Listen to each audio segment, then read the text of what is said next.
work there making dental care and shaving products. The plant's to be transferred to Mappa X, which will continue production under a 10-year contract with P&G starting in the new year. Trade union SIPTU says it expects jobs, pay and conditions to be maintained after the transfer. That's it for now. More in an hour. News Talk Weather. Thanks to the AA. For peace of mind, we provide cover for your valuables outside of the home once they're specified on your home policy. Go online to the aa.ie. Cold and calm tonight with more frost and fog, thickest in the Midlands and the southeast. Dry in most parts except for some patchy rain in the northwest. Overnight lows of 3 degrees down to -2, coldest in Leinster and Munster. Now you're up to date on News Talk. The Newsround on Off the Ball. With Gillette. Proud supporters of Movember. Gentlemen, let's mow. This is News Talk. Welcome along to this evening's edition of Off the Ball. Will O'Callaghan sitting in for Nathan Murphy. Plenty to get through between now and 10 p.m. On the football show, Enda Call and Johnny Ward will be joining me to have a look at all of tonight's Europa League action, including Dundalk's clash against Rapid Vienna. Dundalk are also preparing for the FAI Cup semi-finals, which we'll look forward to this weekend. We'll hear from the sharpshooter from this year's All-Ireland Hurling Championship, Tony Kelly. His championship came to an end last Saturday evening when his team were knocked out by Waterford. We'll get Tony's opinion on what's going to happen in the two semi-finals this coming weekend. Two mouth-watering games, Waterford against Kilkenny, and then Sunday's clash between Galway and Limerick. Also on this day, which is Thanksgiving in the United States, we're going to be looking back on an American sports legend, Mickey Mantle, formerly part of the great Yankees team, 7-time World Series winner. We'll be talking about his story a little bit later on in the programme. And Johnny Giles is going to be with us in about half an hour's time to reflect on a couple of games that he played against Maradona and why Maradona could well be remembered as the best player of all time. Joining me to have a look through today's news stories, though, we first of all got Richie McCormack. How are you getting on, Rich? Ian Will, how are you? Yeah, not too bad. Joe Molloy is there as well. How are you getting on, Joe? Good, gents. I was just thinking, a week is a very long time. At this very moment, a week ago, Will, there was a strange story brewing that apparently Stephen Kenny had shown the Irish team a video of In the Name of the Father and had been anti-English. It honestly feels like that was 6 months ago. It does, and John O'Sullivan, I think, did really well, given that his first tweet, he was the first person I think to tweet with a picture of In the Name of the Father, and many outlets actually ran it on the back of his tweet afterwards, which just goes to show the danger of social media and perhaps the danger of people not checking information before they go to print. It was in the Sunday Times via David Walsh that he, on the Sunday that In the Name of the Father had been shown, so... Which is remarkable, because that had been debunked on social media, I think, within 2 hours of it going up on Thursday. So yeah, John had actually tweeted, I'm sure he's getting a kick out of this being revisited again tonight, but John had actually debunked that within a couple of hours of him tweeting it. He said he had tweeted up about it, obviously, and then said a couple of hours later, he's like, oh, I see, this is being taken seriously in certain places. And, we were as guilty as anybody else that we thought that Stephen Kenny was sitting a 26-man squad down to watch a 2.5-hour film about the Conlon family and friends in the mid-70s being released from prison as means of motivation for an England friendly. But it all seems like a rather more pleasant distraction than what we've got, I guess, in the last 24 hours. Yeah, I'm not sure sitting down to watch the Birmingham 6 story for 2.5 hours the night before would have been perfect preparation. But anyway, it is Thanksgiving, Joe. We were kind of having a bit of a chat in the office earlier. Some of the younger books around the office were talking about potentially having turkey later and watching the one NFL game that has survived. Are you one of those people that buys into any of this kind of Americana around this time of year? I might watch some NFL. I've been off the old meat, Will, for about a year now. Right. So sadly, turkey is a thing of the past. Yeah. What made you give up the meat? That? It's fine. It's surprisingly manageable. Now, pescatarian, so I'm still having some fish, but it's all meats. Multitude of reasons, I guess. I was curious about the health side of things. There was definitely a degree of, I'd seen a few videos of some of the treatment of animals, and it was kind of increasingly hard to justify. And then I guess the environmental stuff was an added bonus. As for the NFL, I might stick it on later on. I've drifted from the NFL. I was really big into it a couple of years ago, I must say. And I know it's only getting bigger, but I've kind of gone the other way. In part, often I'm watching the golf on a Sunday evening as opposed to the NFL. But I'll roundabout back in come Super Bowl time, January, February. But no, not this evening. Why are you guys? You into it, Will? Yeah, but I a bit like you, I kind of get more interested. I keep a kind of a casual interest for maybe the first 8-9 games of the season, and then when it's getting to the point where fixtures will actually have something to do with the playoff picture, and then you're getting into those kind of knockout games and the road to the Super Bowl, my interest kind of ramps up at that point.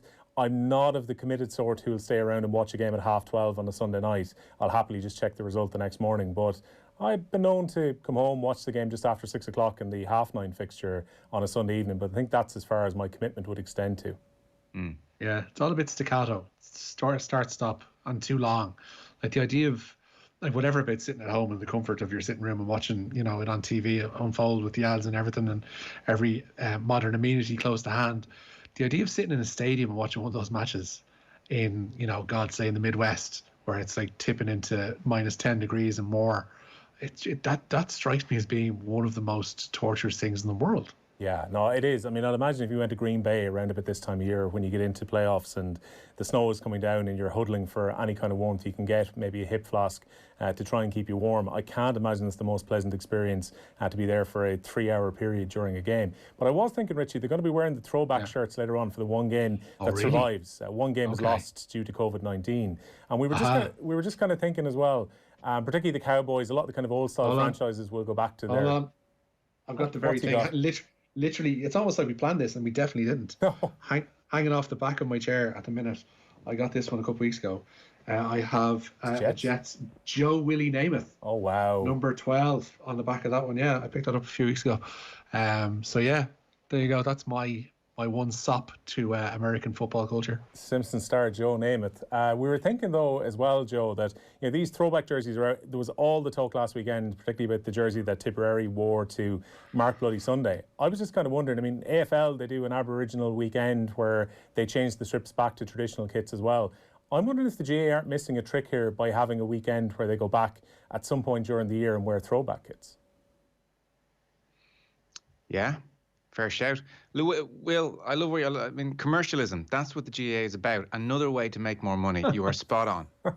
Well, to be fair, right, they have literally, in the face of a bunch of other outlets who've done this, like KC Sports and Ogre and people like that over the last couple of years, put out retro GAA jerseys. The GAA belatedly got on board with this in the last 6 months and have rolled out their own versions of old school Meath and Down, and I think Tipperary are in there as well, and Wexford jerseys. So they have actually been kind of slow to something that they had within their own hands over the past while. And I to be honest with you, I think that's probably more of a logical jump, seeing the GAA roll out a league week, say, where everybody wears their throwback kits, than say the Premier League, which would be, I think, far more advantageous for those clubs to have a limited edition shirt. But yeah, it's something that will only be resulting in more talk of people being fleeced out of cash. Well, yeah, well, I wonder as well, Richie, if maybe at some point, if St. Patrick's Day falls nicely on a weekend, the Americans have Thanksgiving today, everyone sits down, watches sport for the day, particularly the NFL. Particularly with the calendar changing around to a split season now, potentially, it'd be pretty interesting if there was a league day, say on St. Patrick's Day, where numerous matches were televised and people sit down and watch a couple of tasty fixtures from Croke Park. Yeah, I can definitely see that happening. It's probably within the GAA's, especially given the past 9 months, it's probably within their remit to kind of seek out any way that they can maximise revenue as is possible, and maximising their TV contracts going into the new year. And if the season is going to be shortened in terms of the amount of months that they're going to be playing it through, then they're definitely going to want to spread out the games on a particular day. You're not going to have 8-9 games on a league Sunday being played at 3:30 the way we used to have in January and February. These things are going to be stretched out. They are going to find a way to have as many of them put on TV as is possible, and then take the associated advertising that will go along with that. So, I mean, they'd only be sensible if they actually managed to work around something like that going into the new year. There you go. Win-win. Let's have a round of league fixtures on St. Patrick's Day next year. Joe, you're kind of pulling double duty today. You were on Golf Weekly earlier today. I was watching a bit of it when you were streaming it, and I thought it was quite interesting. Peter Lorre was talking about his eyesight and the effect that had on his game. Oh, yeah. I mean, you can tell the golf season has quietened, that this was the main topic of discussion, Will, for a period. But yeah, there's nothing on today, is there? Apart from the Alfred Dunhill in South Africa, that's it.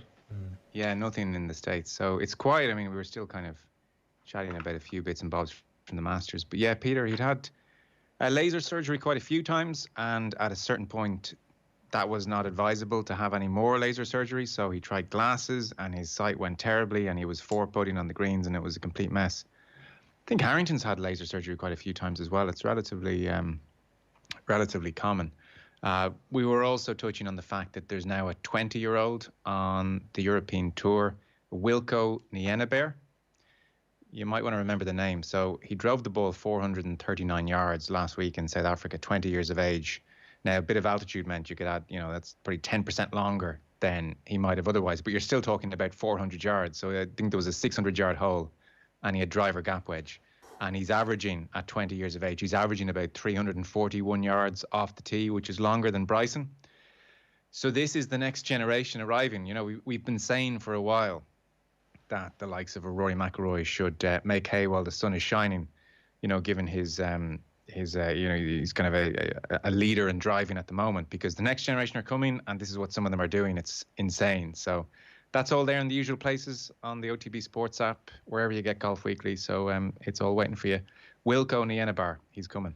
Well, maybe proving Harrington's point as well. There's plenty of players coming through who have the athletic ability to surpass what Bryson DeChambeau has been doing. Of course, the news round is with thanks to Gillette. We don't just play the game, we change it. Gillette is made of what matters. Richie, where are we starting with? I'd imagine Europa League? Yeah, the Aviva Stadium tonight, Dundalk entertaining Rapid Vienna in their penultimate Europa League group game. Dundalk still looking for their first point of this campaign. They, of course, were beaten 4-3 away to the same opposition a few weeks ago. Elsewhere in the group, Arsenal can secure a last 32 place tonight, and it looks like they're about to do so. Nicola Pepe and Reece Nelson have scored to give them a 2-0 lead away to Molde. They're into the second half of that one. Into the second half as well in Group H, where at the moment it's Sparta Prague 2, Celtic 1. Celtic had taken the lead in the Czech capital through Odsonne Edouard, but Prague had battled back to take the lead just before half-time. Leicester, another side who could, in theory, secure a last 32 place tonight, but it looks like it ain't going to happen. They, with just under half an hour to go, are trailing 2-1 away to Braga. At 8 o'clock, Tottenham entertain Ludogorets, looking to make another step towards the last 32. They can't exactly qualify tonight, while Rangers play Benfica. That's also underway at 8 at Ibrox. Just 6 players survived from last week's defeat to England for this Sunday's Autumn Nations Cup game with Georgia. 5 changes are in the Ireland pack, with prop Finlay Bealham and hooker Rob Herring replacing Cian Healy and Ronan Kelleher. Ian Henderson starts in the second row in place of Quinn Rue, while Ty Byrne and Will Connors are the starting flankers either side of Peter O'Mahony, with Caelan Doris left out. Hugo Keenan moves to the wing instead of James Lowe. This is the first start for Jacob Stockdale at fullback, and Stuart McCloskey comes in for a rare start in the centre instead of Bundy Aki, partners Chris Farrell. It's a new starting half-back line of Conor Murray and Billy Burns, who replaced Jameson Gibson Park and Ross Byrne. Munster Shane Daly will earn a first cap off the bench on Sunday, and Ireland head coach Andy Farrell has admitted that his evolving squad is suffering some growing pains. Growing pains is a good way of putting it, or priceless experience. You could put it that way as well. I think we've made it pretty clear from the start that this is an opportunity for us to try and grow our pool. We're obviously a small playing pool, and with a small playing pool, you're always 1 or 2 inches away from a crisis. So this is an opportunity for us to gain some experience in a few different areas and make sure that we build for the future. You're hoping along the way when you give opportunities that you're hoping for a performance, but not always does performance and opportunity marry up. I suppose the priceless experience for us is going away to two big playing nations like France and England, and learning and feeling the pressure and learning from that experience and making sure that we buckle that for the future. Joe, when it comes to this squad with Andy Farrell, this will be 40 different players he will have used, assuming that Shane Daly comes off the bench on Sunday. And if Daly comes off the bench, it'll be 10 players who have been newly capped under Andy Farrell in the calendar year of 2020. Is there a feeling that there's been much of a change, or has this just been a few players kind of floated into a system that feels roughly the same as the start of this year? Well, if you look back through Joe Schmidt's tenure, he gave a huge number of players debuts, and the standard never dropped.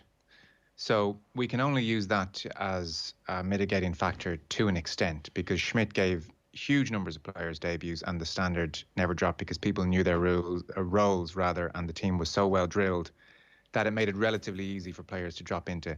For Andy Farrell, I mean, you have to be fair. He's had 7 games. 2 of them have been in Twickenham, one of them in Paris.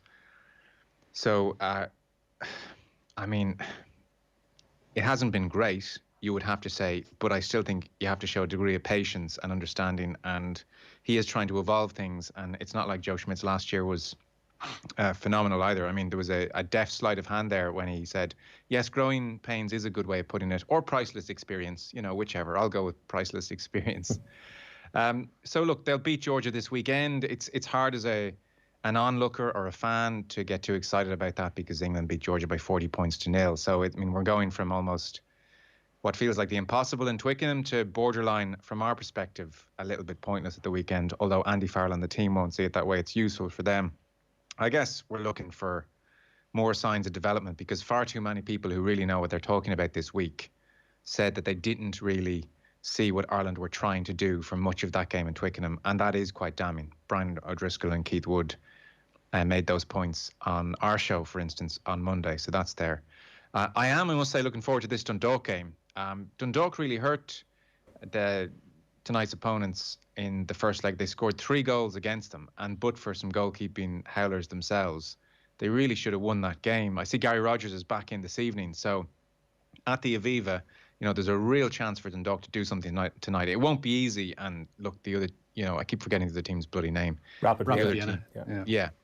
The Rapid Vienna, are obviously the better team and have the better players, but Dundalk did hurt them. And if you were to say you're going to score 3 goals away from home in advance of that game, they would have happily taken that.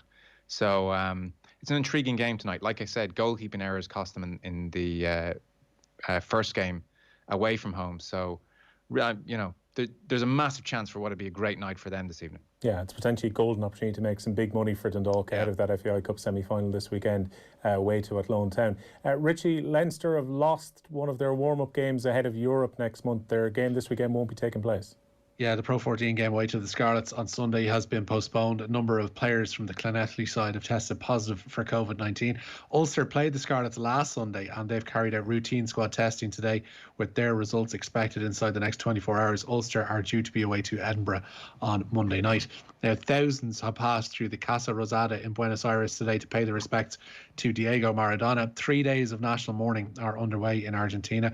There have been clashes, sadly, though, as the police attempted to control the crowds in the Argentine capital today, with a queue in excess of 3 kilometres reported at times this afternoon. Meanwhile, Napoli president Aurelio De Laurentiis says they want to change the name of their San Paolo stadium in honour of Maradona. The scenes outside the stadium tonight, rather incredible. A stream of flares stretching all the way down the route up to the stadium to honour Maradona. Marcela Mora y Araujo translated Maradona's El Diego autobiography more than a decade ago and told OTB AM this morning that he leaves a complicated legacy.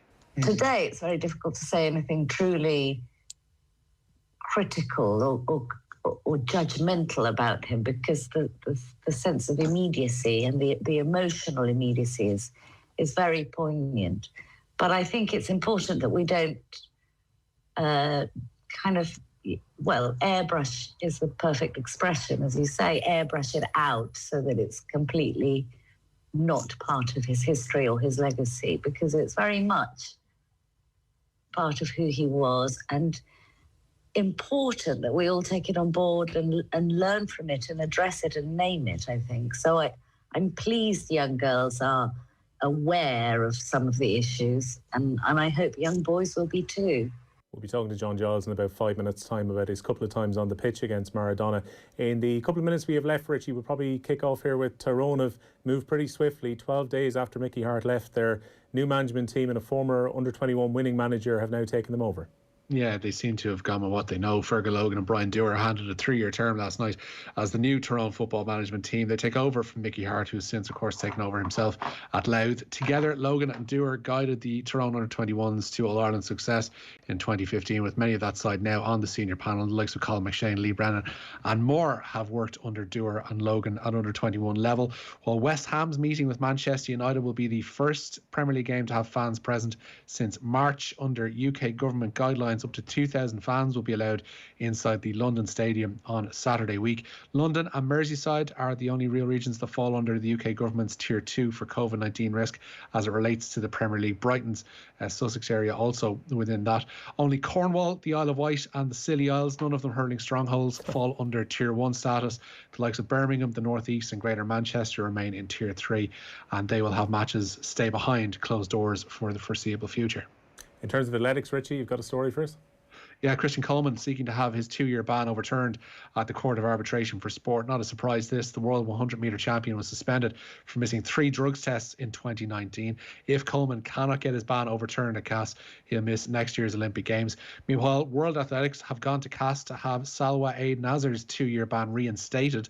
The Bahraini 400-metre runner was banned for missing 3 drugs tests in 2019 as well. However, a tribunal pardoned her of one of those missed tests, meaning a ban was no longer applicable. World Athletics want it reinstated. And finally, one of the big snooker events of the year is on, the UK Championship, but unfortunately no progression for Ken Doherty today. Yeah, out today, despite a valiant effort this afternoon. The world champion of 1997 had battled back from 2-0 down to lead Lu Ning 4-2 in their first round match in Milton Keynes, but Lu won each of the final 4 frames this afternoon to win 6-4. A better day for Mark Allen. Earlier on, he beat Jamie Wilson 6-1, and he sets up a second round match with China's Chang Bing-yu. All right, that's our news round. Richie McCormack, Joe Molloy, thanks a million for joining us. After the break, we'll be talking to Johnny Giles about his memories of playing against Maradona. The news round on Off the Ball with Gillette, proud supporters of Movember.